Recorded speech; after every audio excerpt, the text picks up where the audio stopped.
नमस्कार। आज मैं आपको ये बताने वाला हूँ कि टाइम्स नाउ के डिबेट पे नुपुर शर्मा ने जो भी बातें कही थी प्रोफेट मोहम्मद साहब के बारे में और इस्लाम धर्म के बारे में, क्या खुद इस्लाम में ये बातें नहीं लिखी हुई हैं?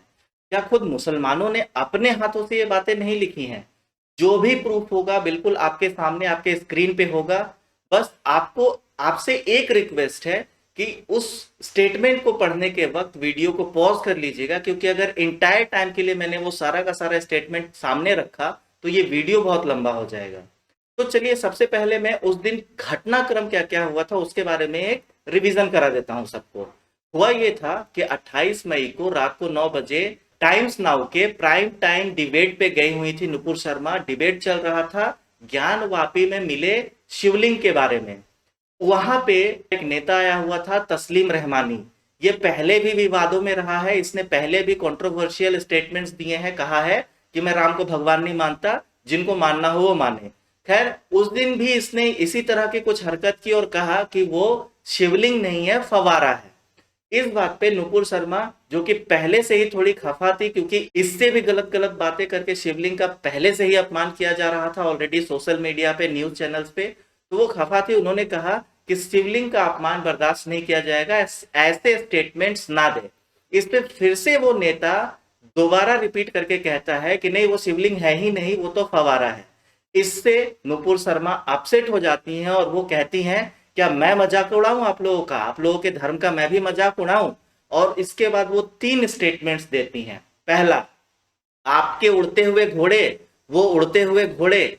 दूसरा, 6 साल की उम्र में ब्याह और 9 साल की उम्र में you are having sex with her, आपके प्रोफेट मोहम्मद। और तीसरा, earth is flat according to Quran 88:20। हुआ क्या, ये तीनों स्टेटमेंट उन्होंने दिए प्राइम टाइम के उस डिबेट पे। अगले दिन ऑल्ट न्यूज नाम का एक वेबसाइट है, फैक्ट चेकिंग वेबसाइट, उसका को फाउंडर है जुबैर मोहम्मद। वो पहले भी बहुत ही आपत्तिजनक काम कर चुका है, स्टेटमेंट्स दे चुका है ट्विटर और फेसबुक पे भी। उसने क्या किया, सिर्फ नुपुर शर्मा वाला पार्ट जो है उसको कट आउट किया, ट्विटर पे उसको पोस्ट कर दिया और मुस्लिमों को भड़का दिया कि देखो हमारे धर्म के बारे में, प्रोफेट मोहम्मद साहब के बारे में कैसी आपत्तिजनक बातें ये कर रही है। सारे के सारे मुस्लिम, पूरे दुनिया के, भारत के ही नहीं, इंटायर मुस्लिम वर्ल्ड जो था वो एजिटेट हो गया, भड़क गया। और नुपुर शर्मा, उसकी बहन, उसकी मां को सामूहिक बलात्कार के और पूरे परिवार को सर धड़ से अलग करके मार दिए जाने की धमकी मिल रही है, आज तक मिल रही है। तकरीबन 1 महीना होने को है इस बात को। तो अब ये देखना है कि क्या नुपुर शर्मा ने अपने मन से बना करके ये बातें कही थी उस दिन। तो देखिए, जैसे हम हिंदुओं के लिए गीता और रामायण अति पावन है, वैसे ही मुस्लिमों के लिए कुरान और हदीस बहुत ही इंपॉर्टेंट है, एकदम मैंडेटरी है। कुरान क्या है, कुरान कहा जाता है कि खुद खुदा के शब्द हैं, और जो मुस्लिम कुरान के एक शब्द को भी मानने से इनकार कर दे वो मुस्लिम नहीं है, वो कभी भी कतई भी इस्लामिक धर्म का नहीं हो सकता।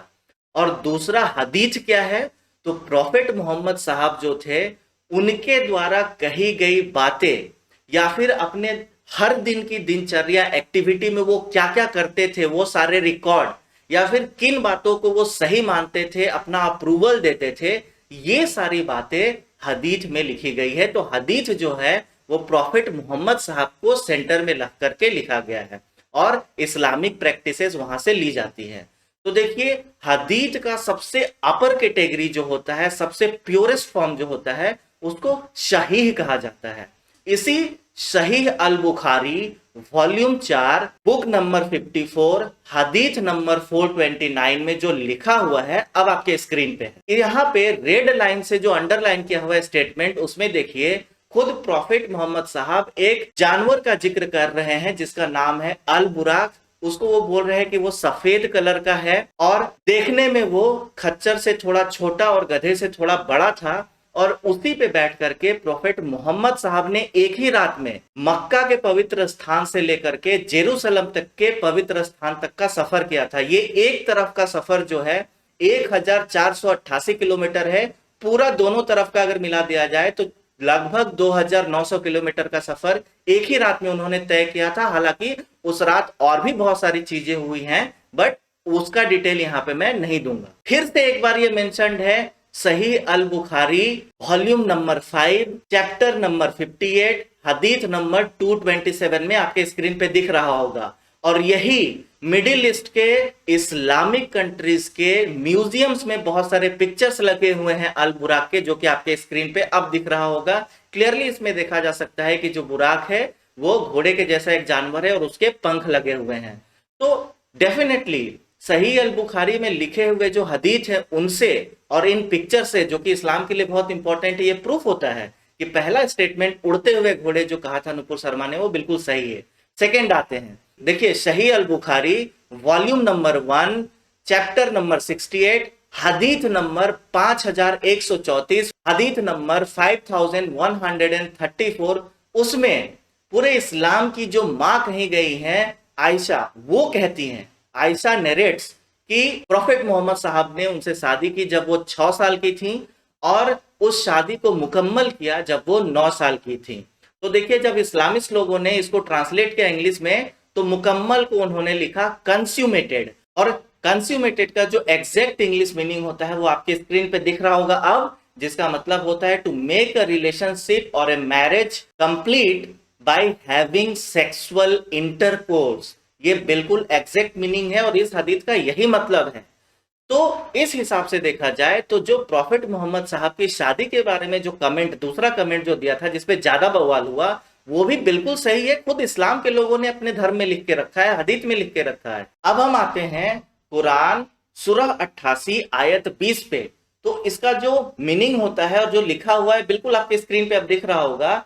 इसमें हिंदी में धरती को कहा गया है कि ये धरती जो कि पसरा हुआ है, और इंग्लिश में जो इसका मतलब होता है वो है and the earth how it is spread out. देखिए स्प्रेड आउट या फिर फैला हुआ जो होता है ना, वो चादर या कारपेट के जैसा होता है। और यही कोई भी अरेबिक जो स्कॉलर है इस्लाम को मानने वाला यही चीज बोलता है। अब बहुत सारे मुस्लिम स्कॉलर जो है ना वो बोलते हैं कि नहीं नहीं, कुरान में दहाहा शब्द का यूज किया गया है और दहाहा का मतलब होता है अंडे के आकार के जैसा। लेकिन इन्हीं मुस्लिमों को बोलिए कि जाकर के यही डिस्कशन किसी अरेबिक इंसान का, और ऐसा इंसान का जो कि कुरान में बिल्कुल रिलीजियसली बिलीव करता है, उससे जाके डिस्कशन करे तो ये इंसान बहुत मार खाएगा। इसलिए क्योंकि कुरान से भटक नहीं सकते, कुरान ओरिजिनली लिखा हुआ था अरेबिक में, और अरेबिक में जो मीनिंग होता है दहाहा का, उसका मतलब होता है फ्लैट। अभी भी जो सच्चे मानने वाले हैं कुरान को, जो अरेबिक लोग हैं, आज भी धरती को फ्लैट मानते हैं। तो अभी भी अगर आपको मेरे ऊपर विश्वास नहीं है तो ये मौलवी साहब जो बता रहे हैं इन बच्चों को वो देख लीजिए। हमारा अर्थ घूम गया ना, अब दूसरी तरफ है। अर्थ घूम गया, अर्थ का डायरेक्शन दूसरी तरफ है, चांद की तरफ है। सूरज आपके मुल्क से दूर हो गया है? कहाँ दूर चला गया? वो अब है ना दूसरी डायरेक्शन में चला गया कि वो रोटेट करता रहता है, तब दूसरे मुल्कों की तो बारी आनी चाहिए ना गर्मियों के लिए। जमीन रोटेट कर रही है जी, जमीन तो साकिन है बेटा, जमीन तो जमीन रोटेट करती ही नहीं है, जमीन गर्दिश नहीं करती। लेकिन हमें ज्योग्राफी में पढ़ाया जाता है कि अर्थ जो है वो सूरज का चक्कर लगाता है। ये लॉजिक ये गलत है बेटा। साइंस की ये थ्योरी जो है ना ये दुरुस्त नहीं है। असल जो थ्योरी है ना वो कुरान और हदीस वाली है। बिल्कुल। और आला हजरत जो हमारे ना इमाम अहले सुन्नत आला हजरत ने ये प्रूफ किया है कि जमीन साकिन है, यानी जमीन मूव नहीं करती। साकिन को एक अच्छा सा वर्ड इंग्लिश का होता होगा साकिन का, स्टैटिक। अर्थ स्टैटिक पोजीशन में है तो ये मूव नहीं करती, और साइंस कहती है कि जमीन मूव करती है। आला हजरत हमारे इमाम अहले सुन्नत ने कुरान से साबित किया है कि जमीन मूव नहीं करती। तो हमने बात कौन सी माननी है? इस्लाम की, दीन की। आला हजरत ने इस्लाम और दीन की बात ही की है। ठीक है बेटा, और कोई क्वेश्चन है जहन में? तो फिर हमारा सुबह के टाइम पे सूरज आ जाता है, फिर चांद आ जाता है, तो फिर ये सर्कल कैसे चलता है? सूरज और चांद तो ये तो मूव कर ही रहे ना। मतलब सूरज तो बेटा देखिए, सूरज अपनी गोल है, आपने देखा होगा ना है। तो सूरज अपने अल्लाह के हुक्म से अपना जो भी इसका साइकिल है उसके साथ वो मूव कर ही रहा है। तो ये देख करके क्लियर होता है कि जो तीसरा स्टेटमेंट भी दिया था नुपुर शर्मा ने कि धरती फ्लैट है अकॉर्डिंग टू कुरान 88:20, वो भी बिल्कुल सही है। तो ये दुर्भाग्य है कि कोई आकर के एक डिबेट में सही बात कहता है और उसके बाद मुस्लिम कम्युनिटी बोलती है कि हम तुम्हारे साथ वही दरिंदगी करेंगे, तुम्हारे बहन के साथ वही करेंगे, माँ के साथ वही हैवानियत करेंगे जो कि निर्भया के साथ कभी हुआ था। तो ये बताता है कि मुसलमानों की मानसिकता कितनी विभत्स हो चुकी है। अगर नुपुर शर्मा को दंड मिलना चाहिए, उसको जेल जाना चाहिए या फिर उसको फांसी पे चढ़ाना चाहिए, तो विश्वास कीजिए आज मेरे पास इतना प्रूफ है कि ये कतार लंबी हो जाएगी, ये लिस्ट लंबी हो जाएगी। बहुत सारे लोग अपना बोरिया बिस्तर पैक कर लो क्योंकि तुम्हारा भी यही हश्र होने वाला है। हम भी चुप नहीं बैठेंगे। और अगर इसका प्रूफ और वीडियोस भी देखना है तो अगले वीडियोस को जरूर देखिएगा। आज के लिए इतना ही काफी है। तब तक अपने दिमाग को शांत रखिएगा, अपने शरीर को स्वस्थ रखिएगा। नमस्कार, बहुत बहुत धन्यवाद।